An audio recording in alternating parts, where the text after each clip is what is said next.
Look Up TV prides in a platform that breeds revelations and solutions around matters road safety. You do not have to be a statistic.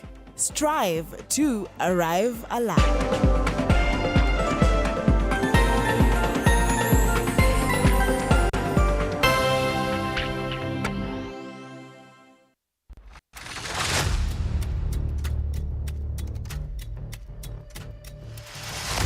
Kwa habari kutoka kaunti zote nchini Kenya. Habari zinazoangazia masuala yanayokugusa moja kwa moja ni habari kutoka mashinani.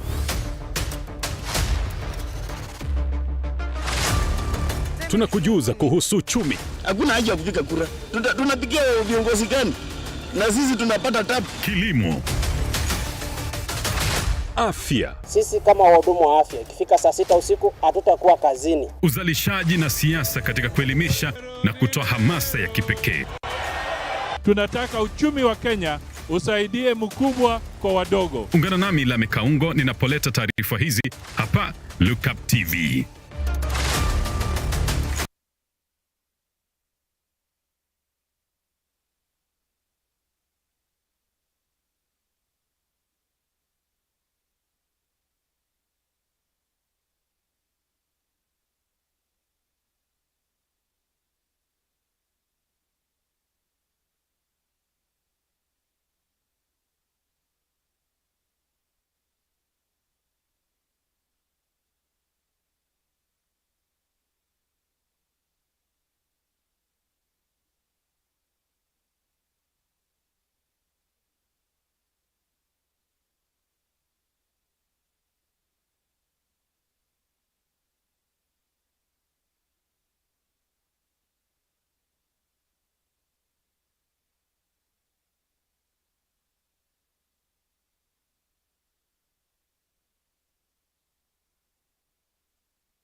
Border borders, you have to grapple between cocotenis and the cars themselves. And trust me, Joyce Kimari is watching. Today we are glad you're here to tell us it's better driving in South Africa than it is in Kenya.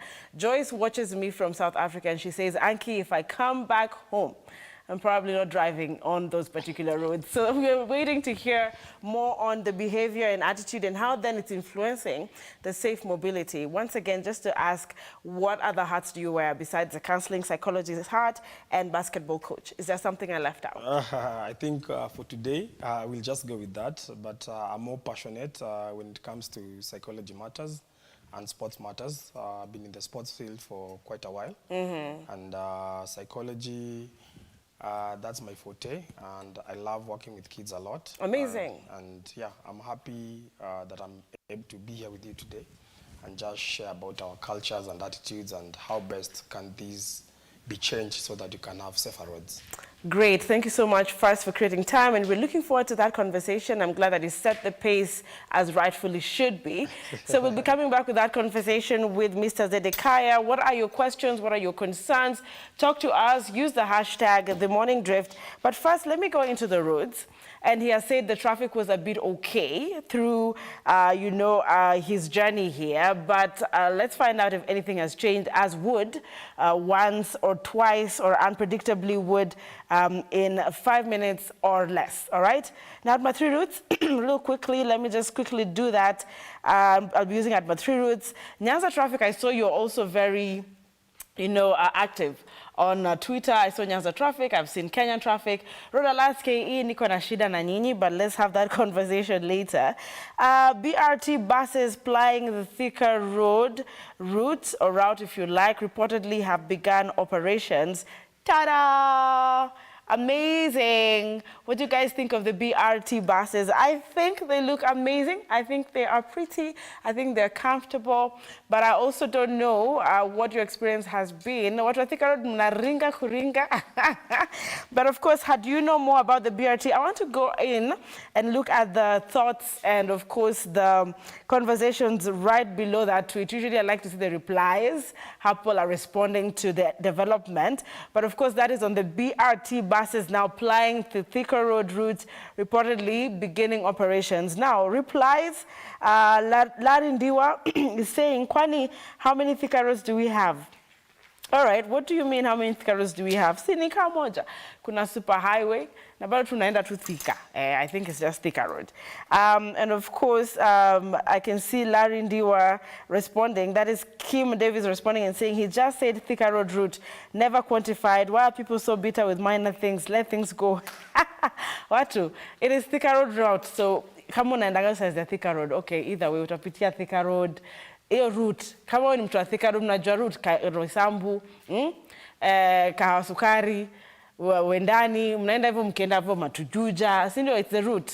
So try and figure out where the BRT is. Inasimama wapi, by the way? Where is their stage? How do you access them? Let's find out in the replies. From CBD to KUni, how much? My same question. Let's just talk about these BRT buses. Everyone wants to experience them just the same way we wanted to experience the expressway, and then we give our reviews. Somebody here called Frank Fixer replied to the same tweet saying, we need dignity in our public transport system, decent and accommodative of the vulnerable in society. And I agree with you.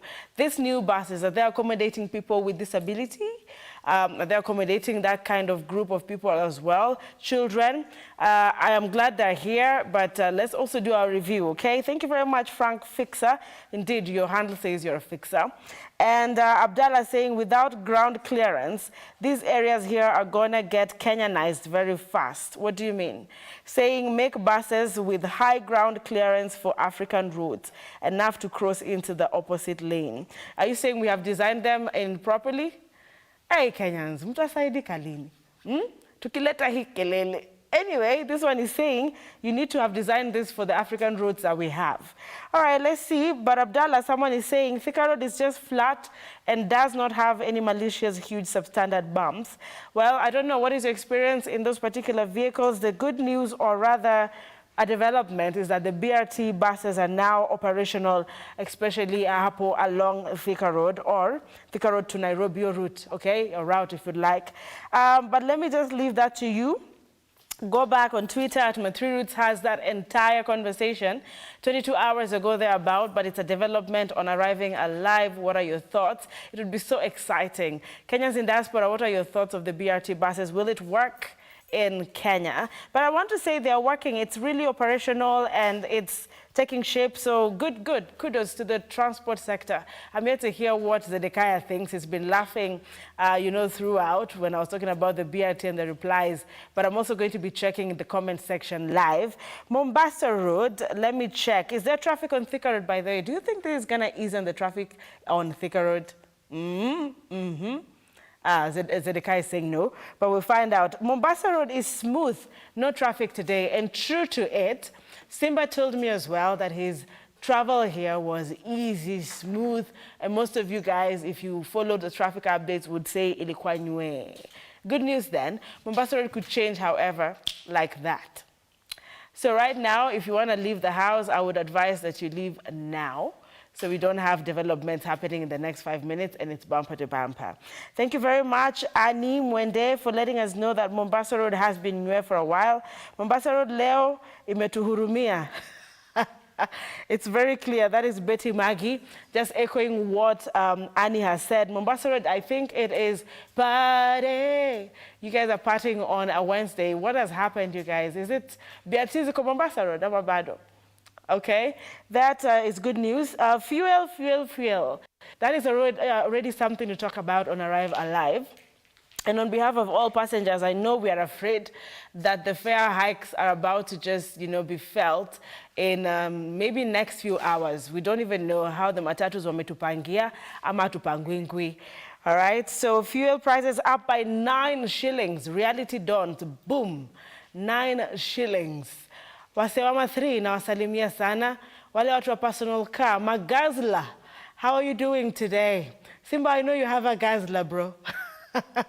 9 shillings up. It's not even a laughing matter. I know it's a really deep pinch in the pocket, but what to do? What to do?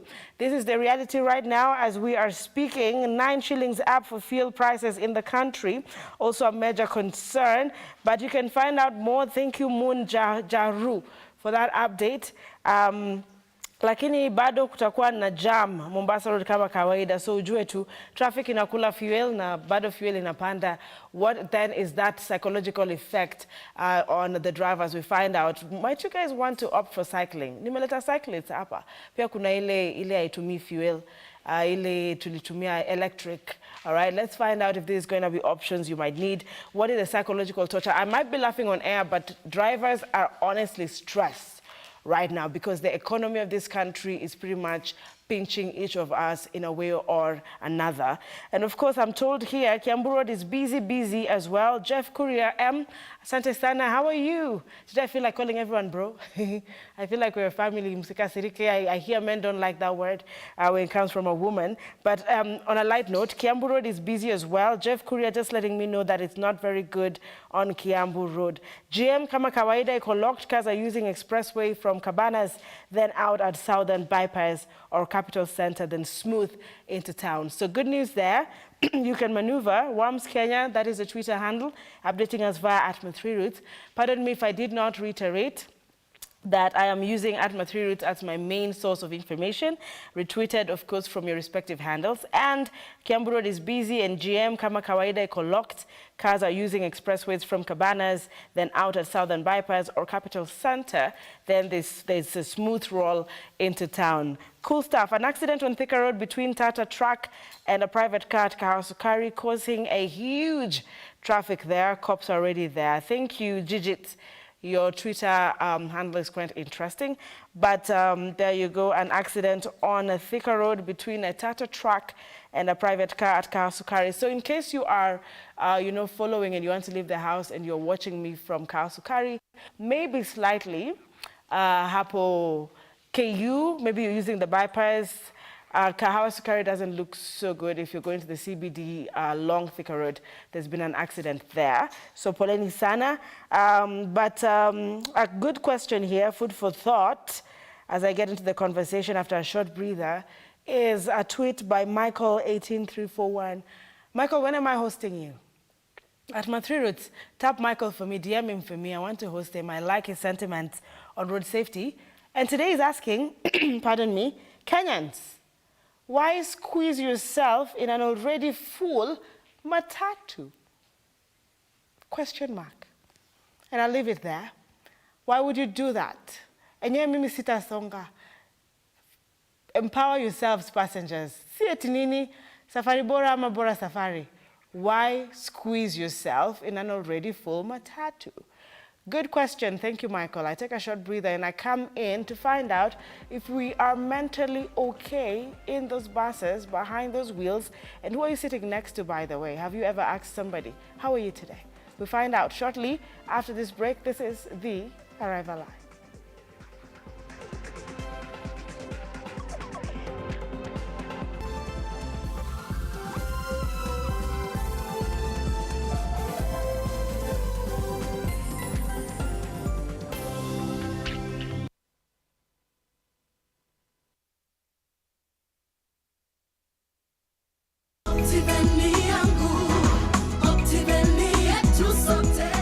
Hi there, my name is George Washuri. I am so happy to see you, and today I am here to enumerate to explain how we package our land investment. We have 5 levels of our property, and we classify these levels as 1 star, 2 stars, 3 star, 4 star, and 5 star.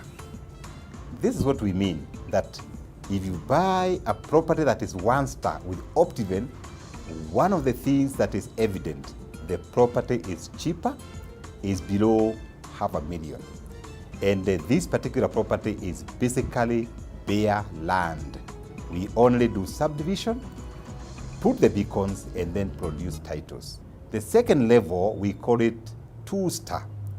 This is prime land, whereby we grade the roads, we put a marking fence, do the beacons, and produce titles.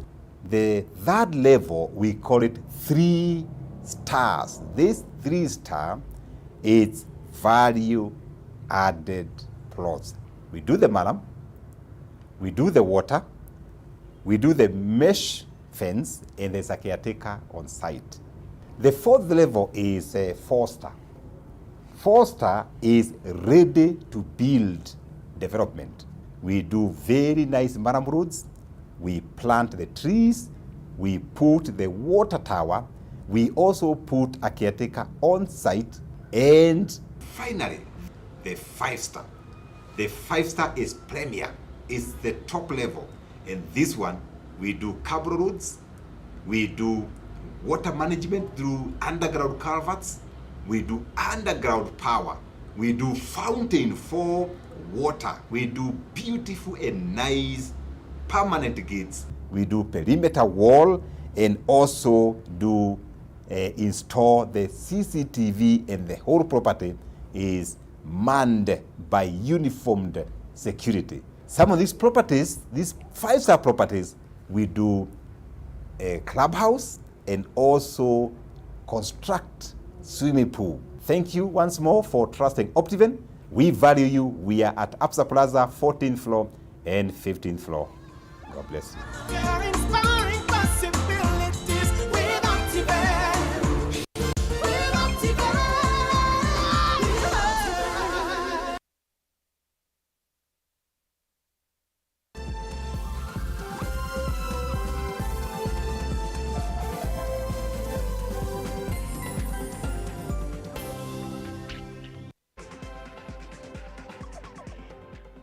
Well, this is the Arrival Live. Thank you very much for tuning in and staying with us. And of course, today, all matters road safety is the heart of this conversation. But today we take a bit of a twist and look at mental checks, emotional checks, because we're humans on those roads at the end of the day. Is it the car controlling us, or is it us controlling the car or the plane or the bicycle? At the end of the day, it's the human being. Welcome, Zedekiah. It's good to have you. Thank you.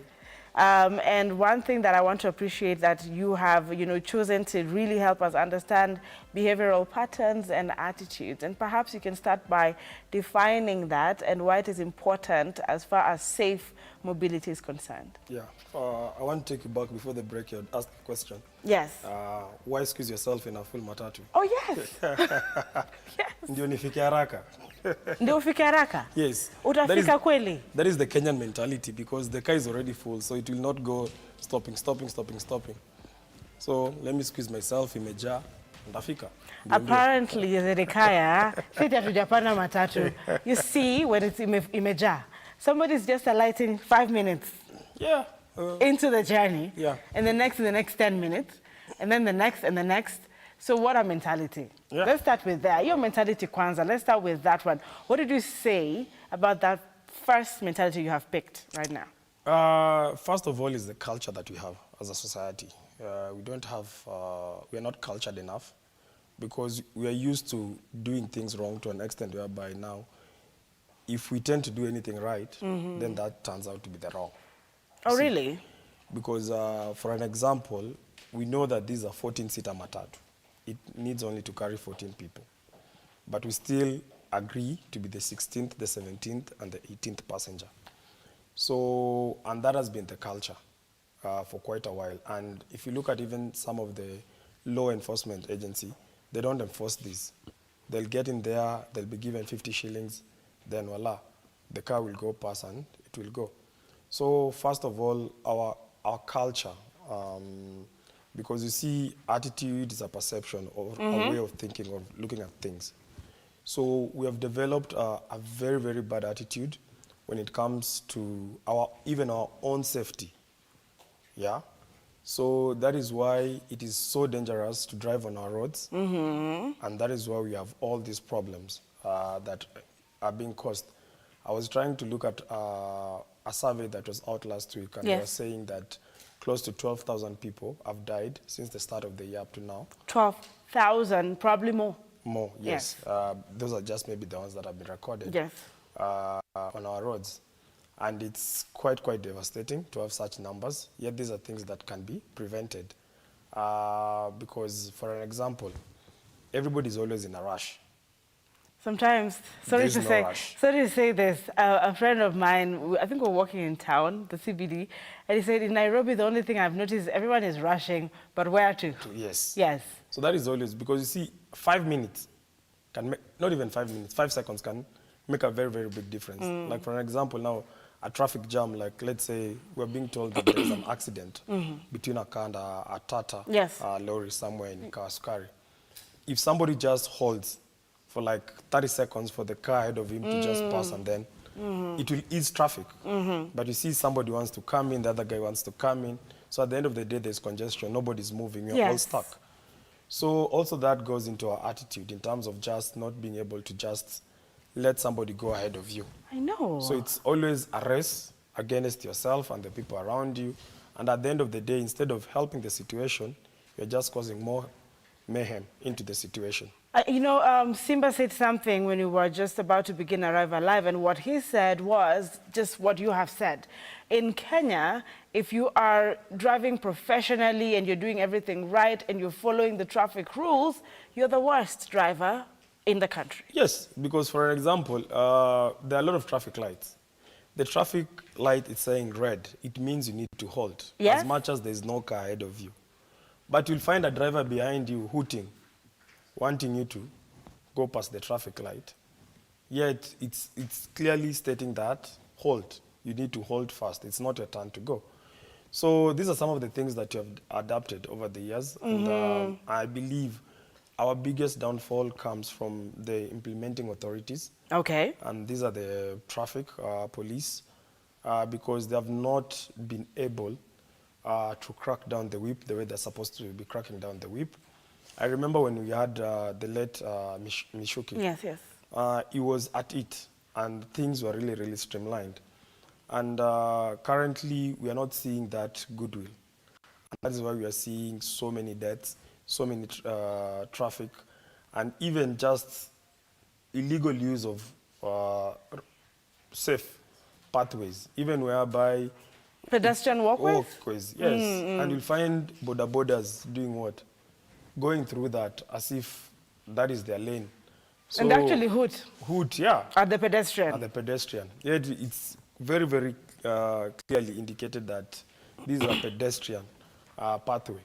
So first, our culture plays a very, very big role. So we have a very, very bad culture when it comes to roads. And I also do cycle a lot.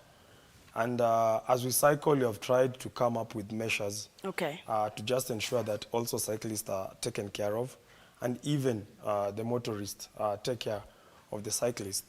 But my question, therefore, is these problems do exist, and really over and over and over, we've done crackdowns for border operators. They had to now document themselves. We've had, matatu crackdowns here and there by NTSA. This time they actually did a countrywide, exercise. But I still want to hear more from the psychological perspective. Really, what would be your recommendations from whichever angle? Because I think the aviation group is doing quite well. The pilots, people on air. I don't know about the railway, crew, but I'm very, very concerned about the road users. I don't know what you have picked, your observations, and what could be done. I think most of the times it's all about displaced aggression, because the aggression that we find on the road is as a result of something happening somewhere else. For an example, I'm in a meeting somewhere. I need to go into another meeting, and maybe this other meeting gets late. So I'm rushing from this meeting to the other meeting. Yes. And I take that aggression from this meeting to the other meeting, and now what is in between here is the road. So how am I going to drive between here and the next meeting? So also maybe family disputes in the house. Maybe in the morning, I'm waking up, I had a quarrel with my wife or my partner, and then I'm getting into the road. So all this stress and everything, where do I throw it? On the road user. So we need to take care of our mental wellness. And therapy these days is not only for the people who are sick. Therapy is open. And the more we share, the more we visit therapists, and they're able to help us digest some of the things that we are undergoing. Yes. We'll see some of these things not being displaced, because at times it's a way of just coping. You're hiding something. But now, where does all this energy and anger go to? Now, before we even before we get to therapy, somebody this morning has just had a fight. Yes. With their spouse. This Yes. morning, just this very minute. Yes. And they need to compose themselves and understand that the road rage is probably going to kill them a few minutes into the road. What should they do to calm down? I don't know. How do you assess the situation personally before you step out? Should I take an Uber? Yeah. Should I walk? What am I supposed to do? Am I fit to drive? What is the psychological, best approach to this kind of situation? They're not fit to drive in that state. And most of the problem, you'll find that during that time is when they cause a lot of mayhem on the roads. Maybe they go on hooting, they go on doing other things. So I think an Uber may be one of the best things to do. Request an Uber, use an Uber, or take a walk. Yeah, because if it's closer. It's closer. But putting yourself on the road, it's dangerous, not only for you, and also for your family. If you have a young family and you go into the roads and you end up dead, what happens to your family? So there is quite a lot that we need to learn, more so when it comes to our mental state. Because at times we tend to think that we are stable, but we are not. Okay. Even the most simplest and simple things can cause a very, very big or a huge problem.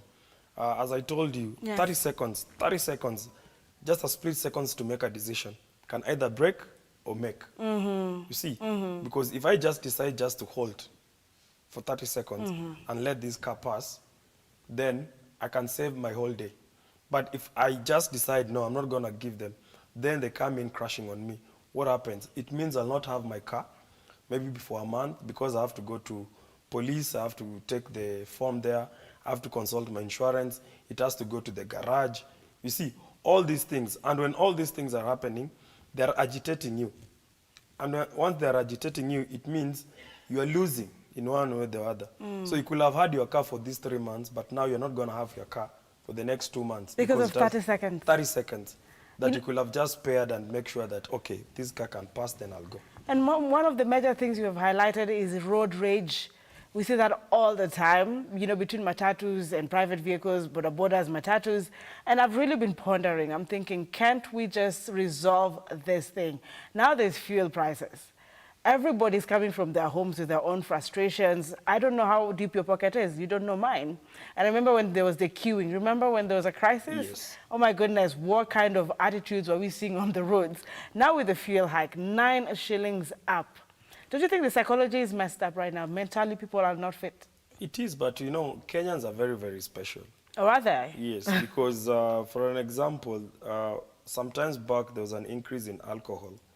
And that was the time guys were buying more alcohol. Now we are going to see an increase in fuel prices. That is when guys are going to fuel even more. Oh, interesting. Yeah, Kenyans are very, very interesting people. Are you sure you're speaking for Kenyans? I'm speaking for Kenyans. As far as fuel, alcohol is different. I know how Kenyans and Nyama Choma flow, but we're going to come to the alcohol mindset as well. Yeah, the fuel prices have been going up. Yes. But if you look at even some of the cars registration and the number plates we have the latest. Models and number plates. So it means guys are buying more cars.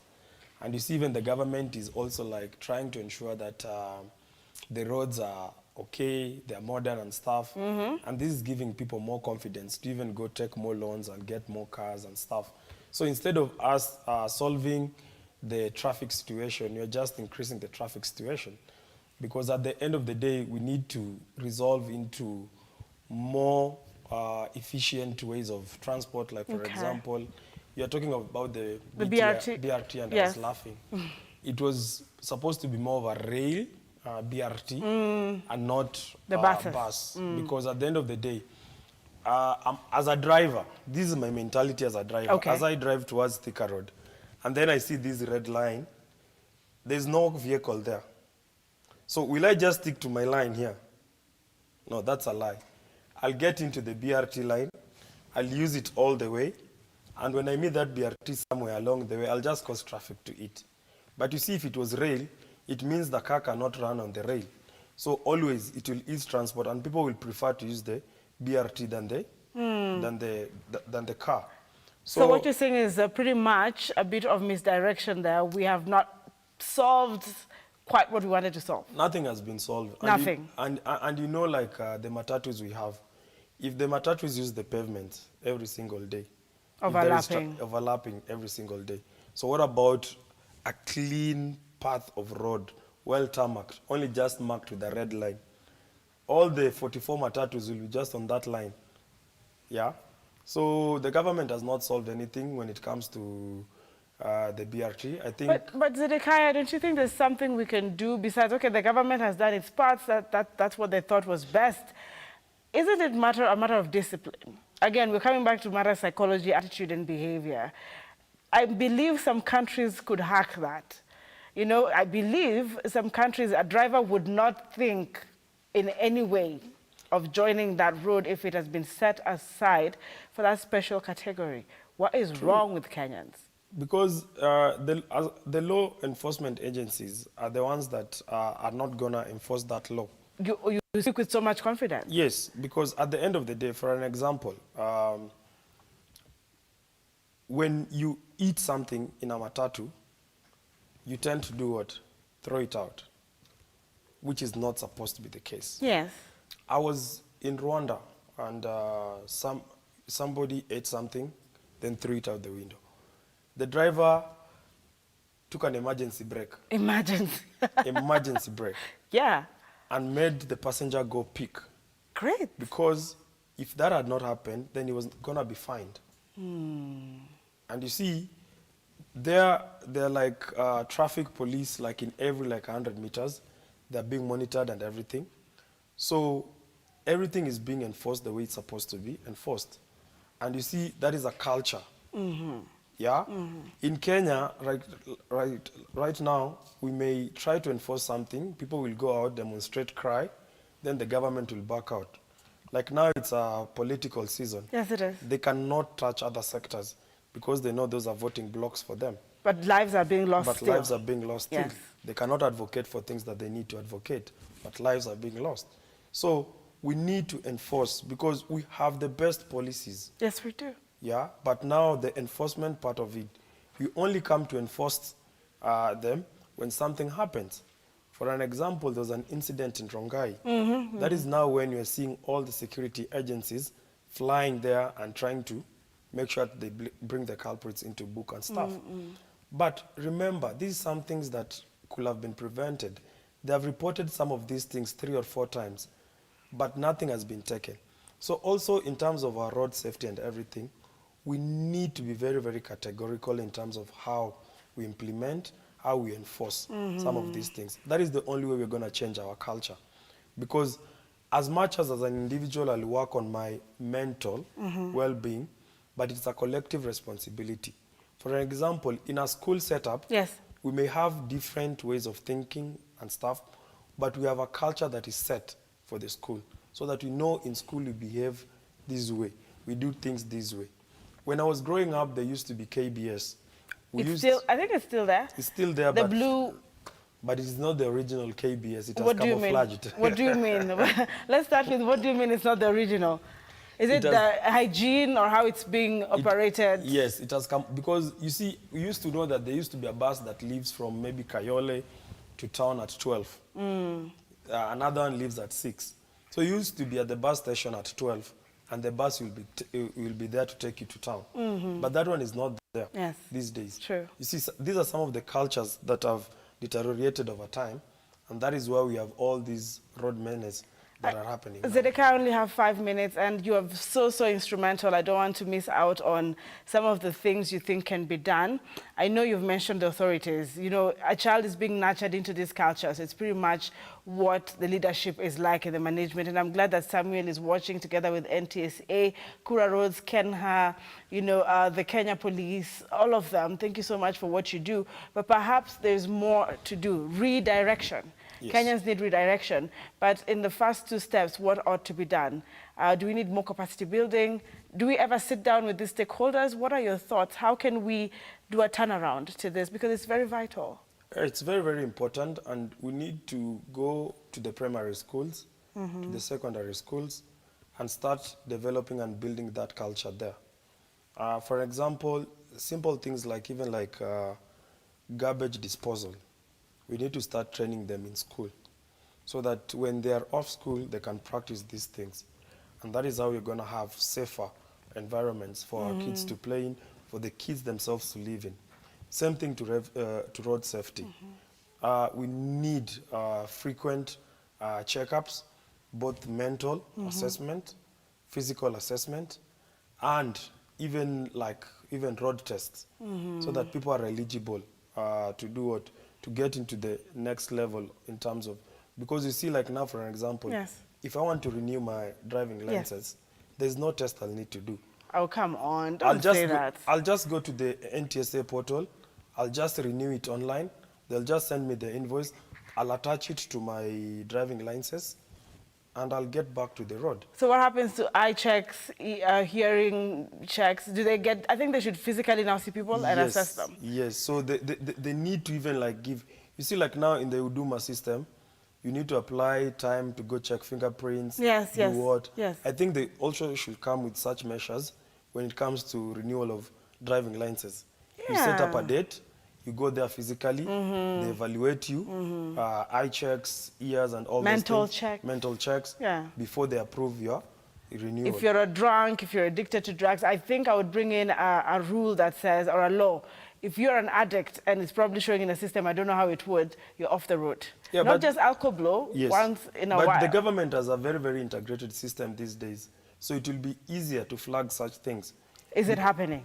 It's happening. Good. You can go to Kenyatta Hospital and it will be flagged at NTSA if you are admitted for something.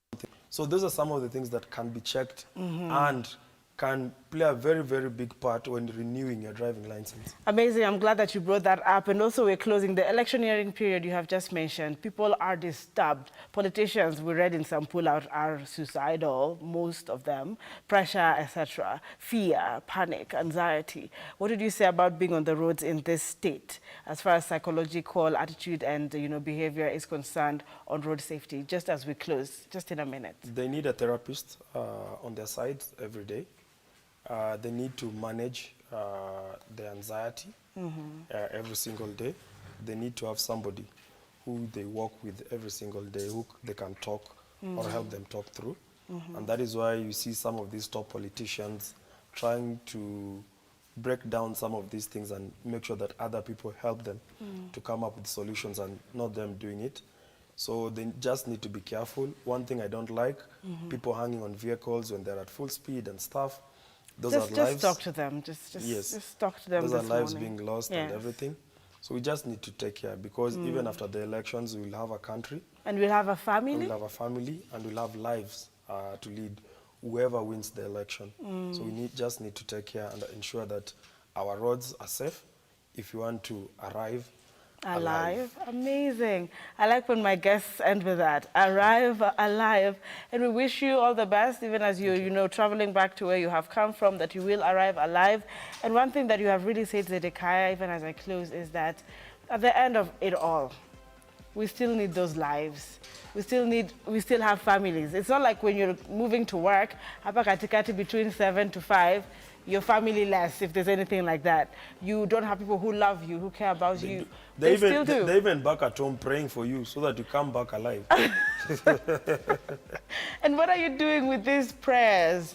It's a graceful morning, and even as you're leaving your house or you have left your house, remember to just put in practice what Zedekiah, the expert on the road safety discussions, has said this morning. Please arrive alive and check your mental health. If you are depressed today, if you're emotionally disturbed, if you've just had some really bad news, or your finances are tearing you apart, there are other means to arrive alive. You will still get to your destination. But like we check the medical status and your drunkenness, if you're addicted to anything, that's the same way we want to check your emotions and your mental health. Will you arrive alive today? Talk to me on Facebook. I'll leave you with that question. Will you arrive alive? Have you then promised your people that you will come back alive? If you're true to this, then make it happen. My name is Ankey Dorice Simba. I have been hosting Zedekiah Onganga, who is a basketball coach and a counseling psychologist. I hope this will help you and your loved ones. Still to come is the big conversation, and like we talked about litter bins and the culture of conserving the environment and making it clean to live in, what do you do with your wastes? Let's find out shortly, right here on The Morning Drive.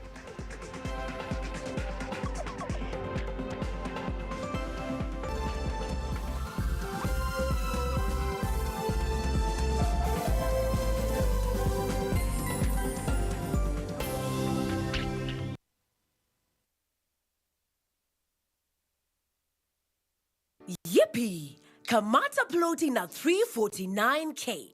Oh yes, for only 349,000 Kenyan shillings, you become a plot owner at the Great Oasis Gardens, Nanyuki.